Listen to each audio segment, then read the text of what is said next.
Madam, কিছু সাহায্য করবেন? না না, কোনো সাহায্য হবে না, যাও তো। আমার ছেলেটার খুব খিদে পেয়েছে, আপনি কিছু আমাকে কাজ দিন, তার বিনিময়ে আমাকে টাকা দিয়ে দেবেন। ঠিক আছে, ওখানে কতগুলো বাসন আছে, চলো মেজে দাও। তুমি এখানে বসো, হ্যাঁ, আমি কাজ করছি।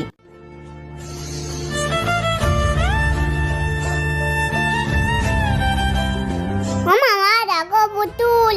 আচ্ছা, বসে বসে খেলো। ম্যাডাম, হয়ে গেছে, এ নাও টাকা। না, আমার টাকা লাগবে না, আমাকে ওই পুতুলটা দিন না, আমার ছেলে খুব আনন্দ করে খেলছিল। নাও নাও, টাকা নিলে নাও, নয় যাও। ঠিক আছে, চলো সোনা, তোমাকে আমি সুন্দর পুতুল কিনে দেবো আর খাবারও কিনে দেবো। হ্যাঁ, কি ব্যাপার, ব্যাগটা ভারী ভারী কেন লাগছে? এই দেখ সোনা, পুতুল দিয়ে দিয়েছো এই আন্টিটা, তুমি খুশি তো? হ্যাঁ মা। একটা মায়ের কাছে তার সন্তানের খুশির চেয়ে মূল্যবান কিছু নেই।